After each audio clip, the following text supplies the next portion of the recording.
Hi, everyone. Thanks for joining. My name is Lacey Notley. I'm an account director at Search Laboratory, and welcome to today's webinar on how to leverage first-party data across the Google Marketing platform. Very briefly, for those who aren't familiar with Search Laboratory, we're an integrated global digital marketing agency of around 150 people split between offices in the UK and the US. In practical terms, that means that we support clients at all stages of the online user journey, including SEO, paid media, programmatic advertising, social media, and digital strategy. And we're able to do this globally by having an in-house team of native linguists. We also provide analytics, consultancy, and support. And as a Google Marketing Platform sales partner, we're one of the select number of agencies in Europe who sell and service Google's enterprise marketing technology. As part of that partnership, we're pleased to be joined today by Tom Barrow, Platform's Partner Manager at Google, who will give an introduction to the Google Marketing Platform and some insight into why first-party data is becoming more important in today's digital marketing landscape. We will then pass over to Pete Whitmarsh, our head of paid media here at Search Laboratory, who will share some practical examples of how you can leverage your own first-party data across the Google tech stack to improve the performance of your digital marketing activities. Just some housekeeping items. This webinar should last about 30 minutes. If you do have any questions as we go along, please send them to us via the chat box at the side of the screen, and we'll spend a few minutes at the end of the presentation to answer these. But that is it from me, so it's now my pleasure to hand over to the experts, and I'll firstly hand over to Tom to kick things off. Great, thanks very much. Good afternoon, everyone. Hope that everybody is well. As Lacey mentioned, my name is Tom Barrow. I'm a platforms partner manager at Google. I've been in digital advertising for about 7 years now. I spent the first 2 years of my career in Melbourne, my hometown in Australia, before giving up the sun and the beaches to move over to rainy London, and today's no exception. I'll jump into the presentation now. I felt that it would be a good opportunity to give everyone a quick overview of the Google business organization. So we kind of split into two different parts. Firstly, the media organization, and secondly, the tech organization. So within the media org, these are properties that you'd be most familiar with. So google.com, where people are running most of their search advertising. The second one, second major property being YouTube. Secondly is the technology organization, and obviously we have many products, but I've sort of outlined three of our key products here for you. At bottom left, we have Google Analytics. So this is the free version of Analytics. Anyone can utilize Google Analytics across their website to understand user journeys across that website, where people are coming from, where they're going to, etc. The second product, bottom middle there, was traditionally known as AdWords. So you may know it as AdWords. Middle of last year, we rebranded to Google Ads. And really what Google Ads does, it opens the door to both of our own properties. So both google.com and youtube.com, as well as many others, such as sort of display owned and operated inventory also. The third one and bottom right there is Google Marketing Platform, and this is a suite of enterprise solutions. So for enterprise organizations, the core products within this, and there are a number within the Google Marketing Platform, but the core products being Analytics 360, so the enterprise version of Google Analytics, Display and Video 360, so our demand side platform solution, and Search Ads 360. So it was a massive 2018 for us here at Google. The biggest change, and this is the part of the business that I work most closely in, is bringing together of two of our largest previous ads and MarTech products, the DoubleClick portfolio and Google Analytics 360, bring those together to create the Google Marketing Platform. And I suppose this was around the June-July time period last year, and there's a few kind of key reasons that we did this. The first one being simplicity in markets. We felt this was a really simple thing to go to market with. We appreciated that we had a number of different and potentially confusing products out in the market at that point. The second one was making best use of great integrations between all of our products that already existed. But making a really simple sort of integration center so that marketers can tie up all of those different products in a really easy to use way, and really transfer data between those in an easy to use way also. The third one also is to give the consumer choice. So not only does sort of Google Marketing Platform open doors to Google products like YouTube and Google that we mentioned earlier, but also to many third-party integrations, third-party inventory sources, and things like third-party measurement solutions as well. I think it's important to note that the data and tech landscape is a bit of an inflection point. We've had a really interesting year in 2018, and I envisage a lot more sort of change and uncertainty around 2019 also, but also breeds a lot of opportunity for advertisers. Firstly, there's more data than ever before, and you would all know this as advertisers for your brands. Customers using more sort of touch points than ever before, multiple laptops, tablets, phones, etc. I thought it was important to break down a couple of data points for you. So first-party data, being your own data, so first-party that has been collected with full consent in the EU, if you like, of that user. The second one is second-party data, so data that you might work with a business partner on. So say I'm an auto brand, for example, I want to be working really closely with an auto magazine, perhaps, and share data for mutual benefit. And the third one being third-party data is coming from a third-party sort of data supplier or data aggregator. The second point on all of this change is around pace of innovation. So there's so much going on in the market at the moment, and a lot of innovation, and we see this a lot by so much of the cash flow going through sort of VCs, etc., bringing new players into market, which is brilliant to see. A couple of things from our side that have been on the radar are sort of the joining together between some of our cloud technology and our advertising technology. So bringing those two areas of the business together to really see how powerful that could be. And the second one around machine learning. So not surprisingly, as Google, it's a major focus for us. And how can we start using really interesting machine learning methodologies in our advertising? The third one on this change is in particular for the EU region, but I'm sure this is spreading now into APAC, but also the Americas also, is a lot of industry changes. So you may know of GDPR here in the EU. There's a major change for a lot of our advertisers, particularly around the collection of data, and users are more understanding of how their data has been collected than ever before. One of the biggest questions that we get asked a lot over here at Google is particularly by advertisers, is how do we succeed at data-driven marketing? And it's not a very easy question to answer, but what we have seen is those advertisers who are moving towards the more advanced stages of data-driven marketing are seeing some great sort of revenue increases of up to 20%, and some cost savings of around 30% also. So getting this right can really have some great benefits for the organization.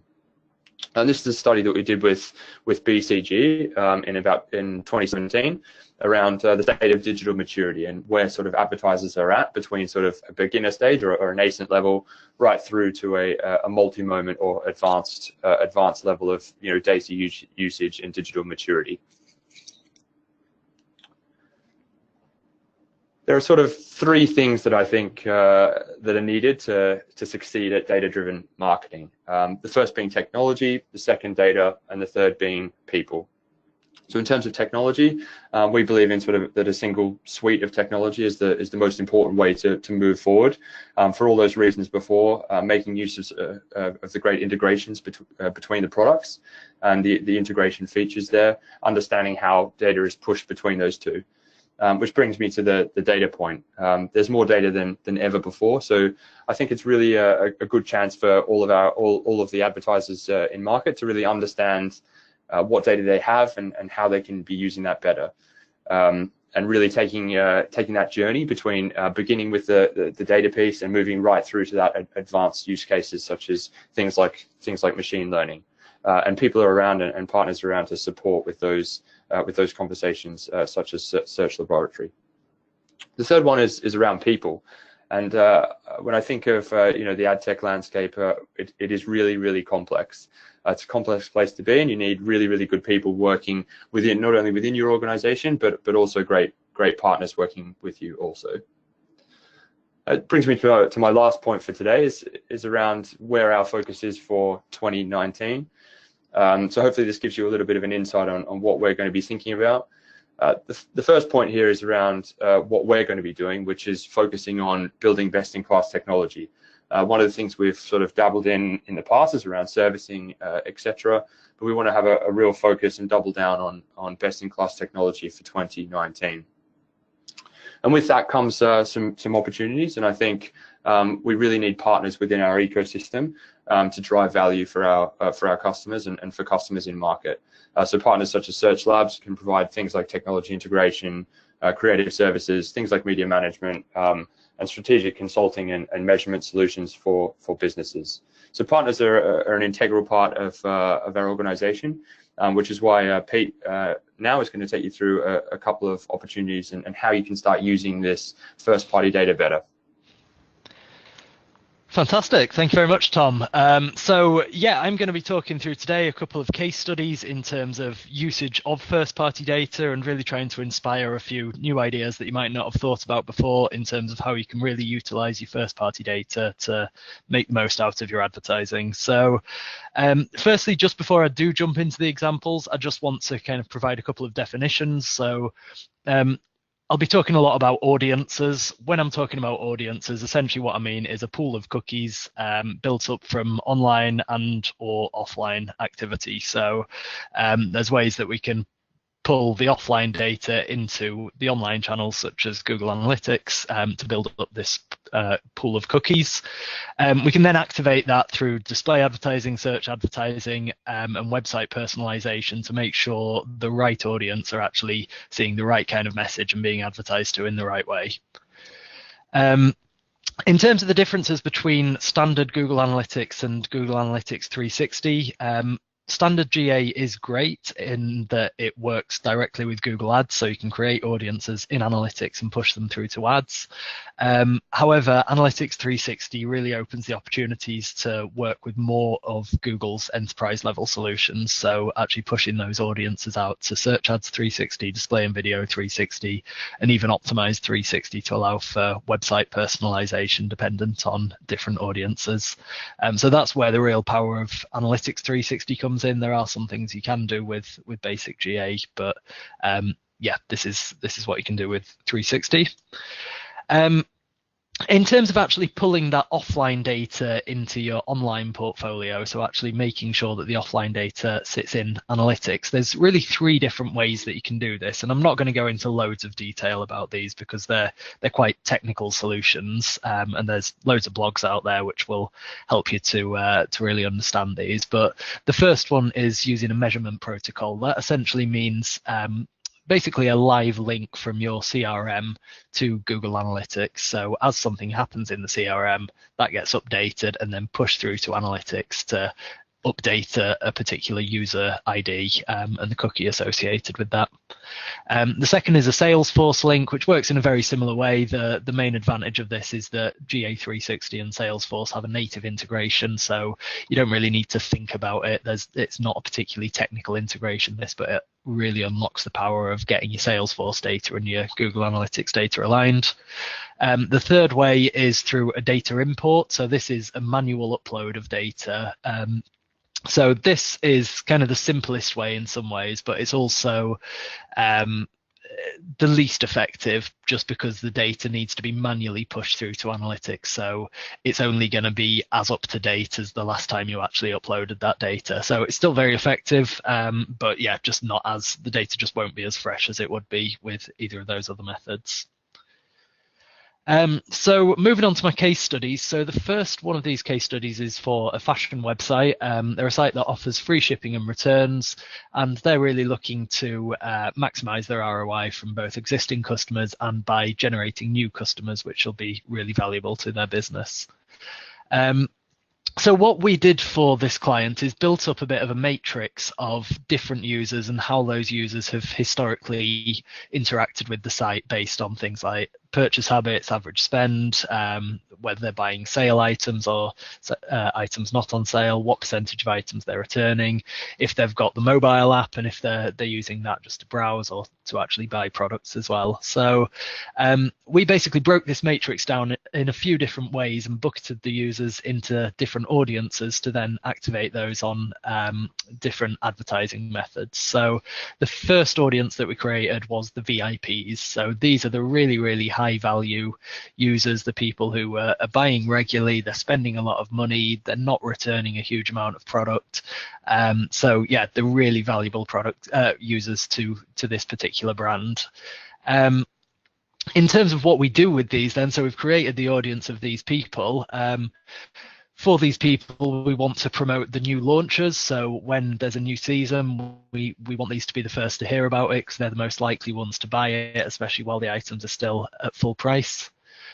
We'd have a fairly loose frequency cap when it comes to the remarketing of this. So we'd be doing display remarketing, and we want to kind of hit these people fairly regularly because we know that they like us, they like the brand, they're willing to buy from us. So they'll be quite pleased to see the adverts a lot of the time. We also promote the refer a friend scheme to them. So again, through the display advertising that we do, we would have refer a friend banners that encourage people to actually use that scheme. Again, these are the most valuable customers to us. They're going to be singing our praises anyway. So this is just another way to try and get them to talk about us. With this audience, we actually exclude them from brand PPC. So we measured this and we came to understand that actually these users, if they're doing a search for the brand name on Google, then they're going to go to the site anyway. They're not going to go to a competitor. So there's actually no value in bidding on these people. It's actually just a waste of advertising budget. So we've actually managed to save a bit of money by excluding them there. And then one of the big things you do with these audiences is use Google's technology to create similar audiences. So Google can look at the cookie pool and look for similar cookies that exhibit similar behaviors to these people, and then allow you to prospect to those people to be a bit more aggressive with those people from a PPC point of view as well. So yeah, just really making sure that you're making the most out of those similar audiences. It's a really powerful tactic for actually finding new users to the website. The second audience that we created is what we call lapsed VIPs. So these are people who used to buy frequently but no longer buy frequently. So they're kind of former VIPs, people who did spend a lot but aren't doing anymore. With this audience, there's, again, a few things that we want to do. Some of this is stuff that you'll be doing with email marketing anyway, by the way. It's just worth mentioning there's a lot of parallels between the remarketing that you do from a display and a search point of view to what you will be doing in terms of building up audiences from an email point of view.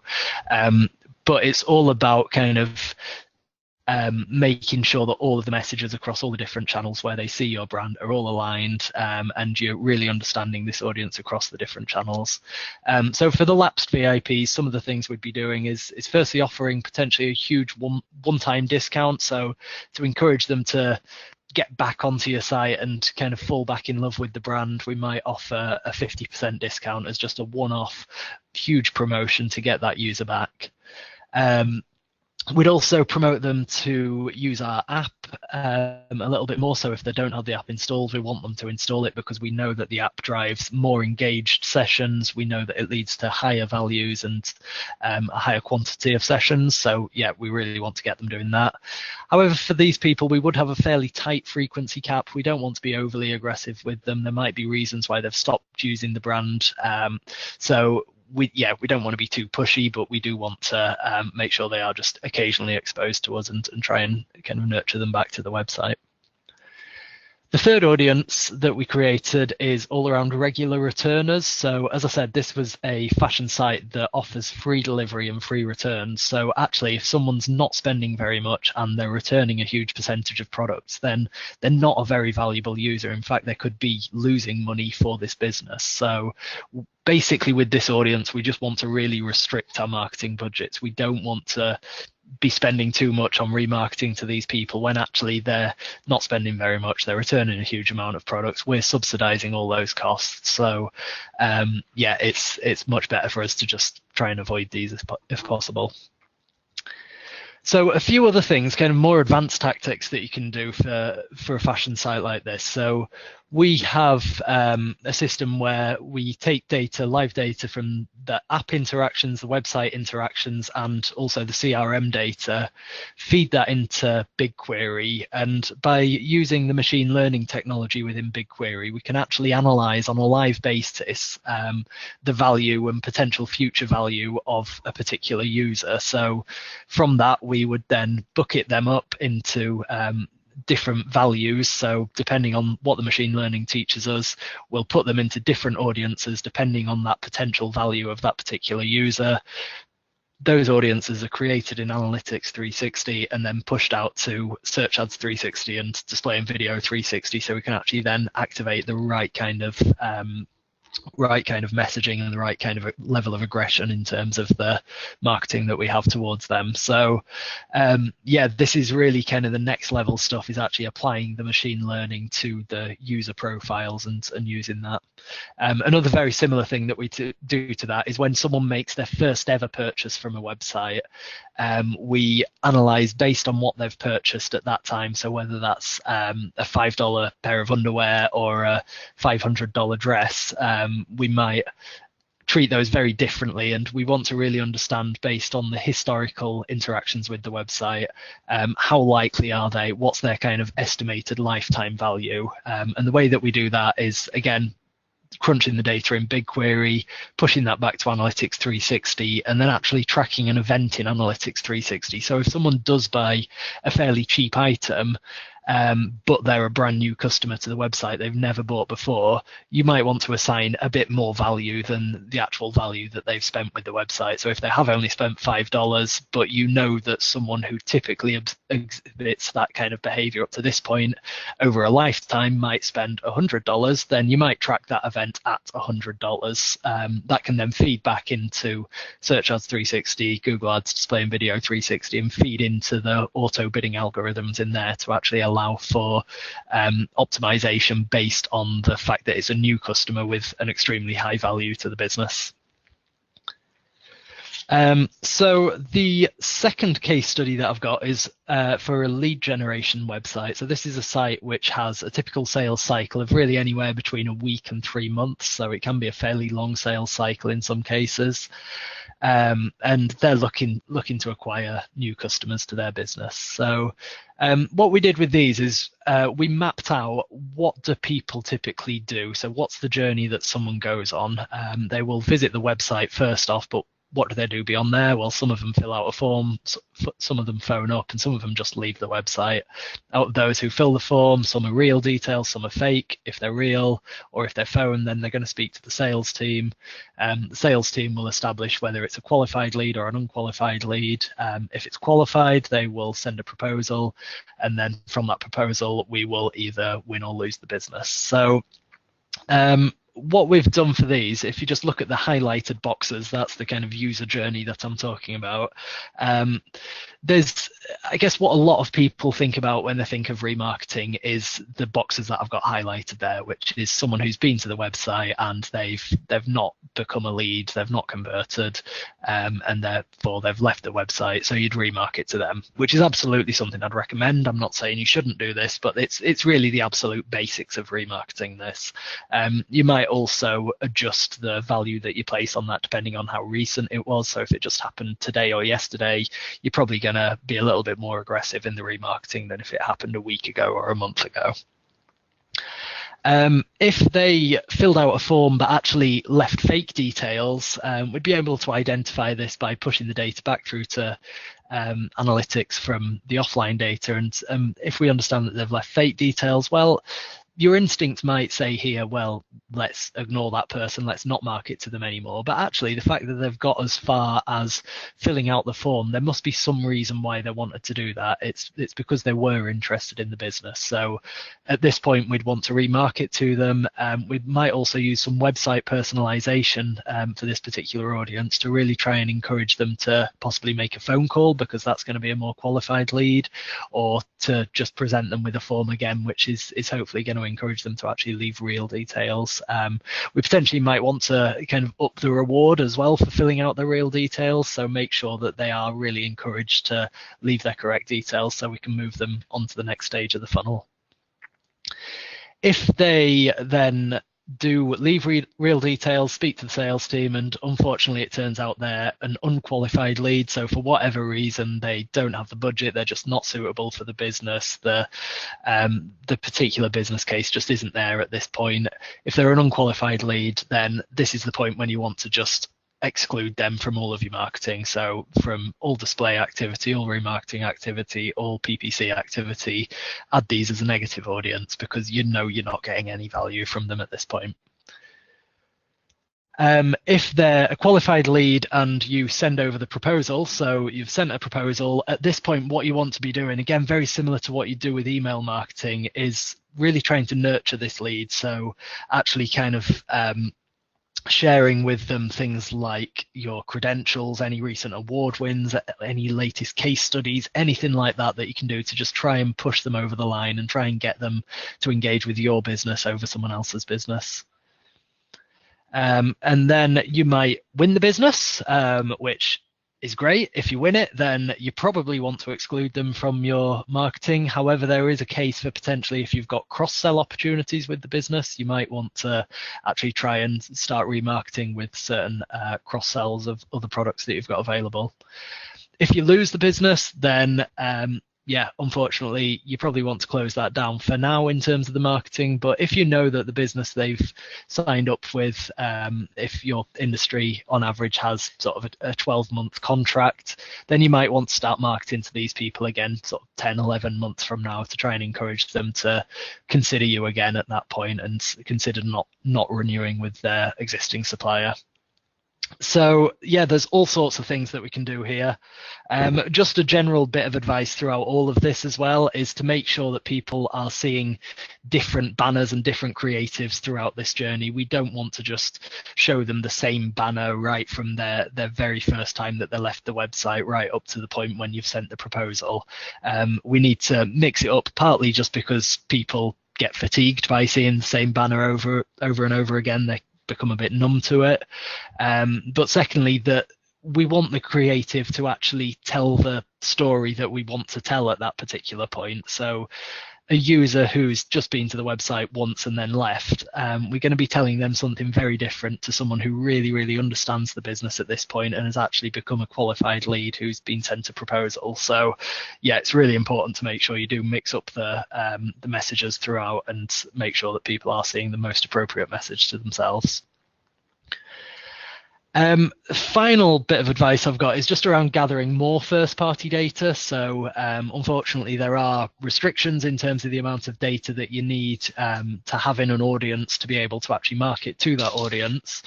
But there are various ways of acquiring more first-party data as well. So by doing things like events and conferences, you'll hopefully be collecting business details there, so you can use those, upload those into your systems, and then get those online to start adding those to audiences. Things like flyers, if you can activate some kind of thing online from those, or competitions, whether they're offline or online competitions, you're going to be collecting data from those.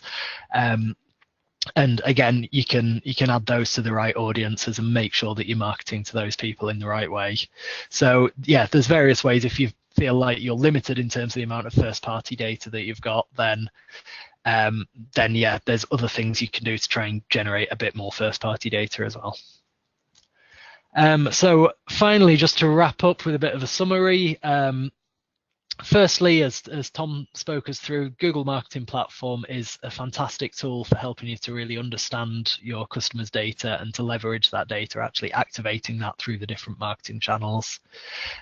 Secondly, the third-party data restrictions. So we are in a world right now where third-party data is kind of more restricted than it ever has been before, not only in Europe because of GDPR, but also across the world with things like Apple's intelligent tracking prevention. It's making a lot of this third-party data a little bit more restricted. So we need to be as clever as we possibly can be by using the first-party data. The third point there is about having a unified technology solution. So yeah, for us, using the Google Marketing Platform is the most seamless way to stitch all of these different data points together and make sure by using things like the integration center in the Google Marketing Platform, it's a very, very easy way of just joining the dots on the different marketing channels. And then finally, as I've talked through with the case studies there, creating and developing sophisticated audiences, so audiences that really kind of align to your business goals and different types of people who actually interact with the business, and then using that data to actually make the most out of all of your marketing efforts. So that is it from me. I will hand back to Lacey to field any questions that we've got. Okay, great. So we have a couple of questions so far. One is, I'm only on standard Google Analytics. How much of this can I achieve without upgrading to Google Analytics 360? Tom or Pete, either of you want to take this? Yeah, I might start, Pete. So yeah, I mean, normal analytics is still like a brilliant platform, and I think it still can do many things. So for example, we can still there are still remarketing integrations with things like Google Ads. There are a few restrictions. For example, you wouldn't be able to integrate directly with Display Video 360 or any of the enterprise solutions.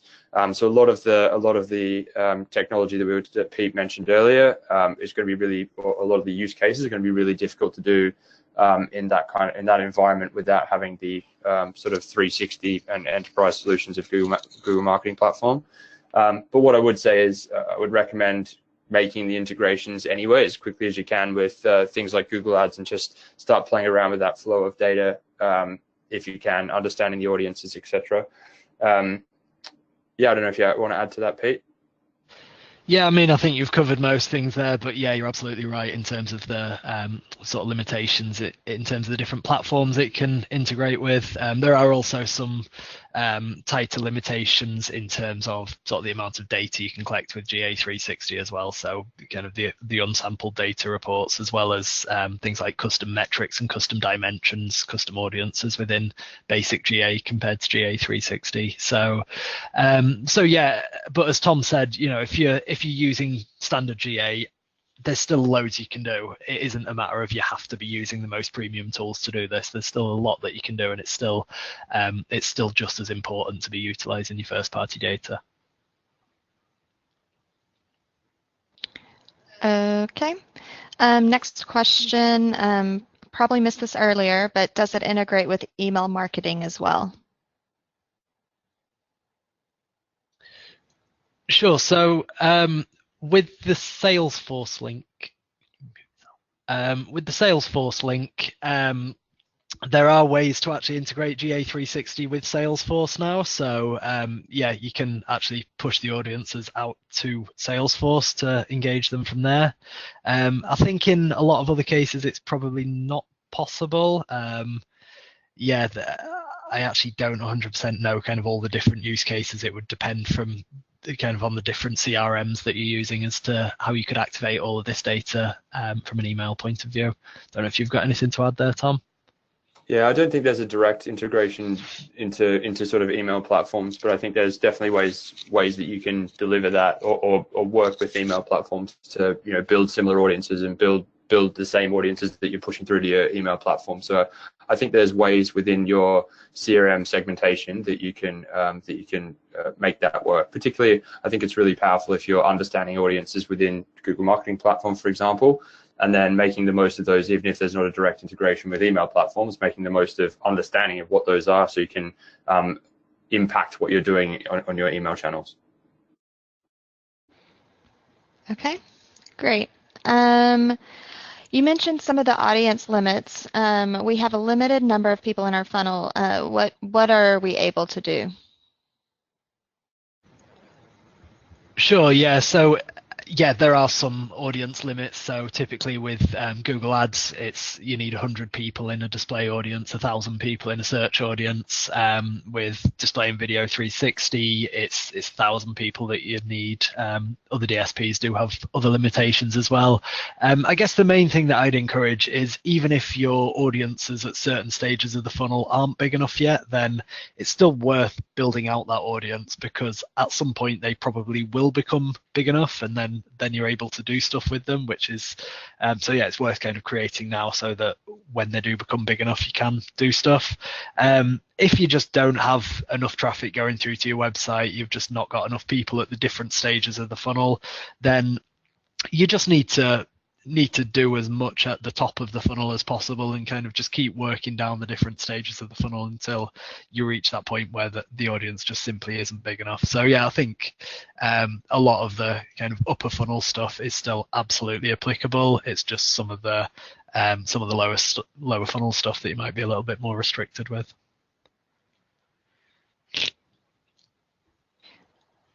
Okay. Looks like that's all of the questions at this time. Thank you guys so much for joining. We will be sending out this webinar after we finish today. If you do have any additional questions, please don't hesitate to reach out to our guys. I'm happy to help with anything from this point on. Thank you guys so much for joining.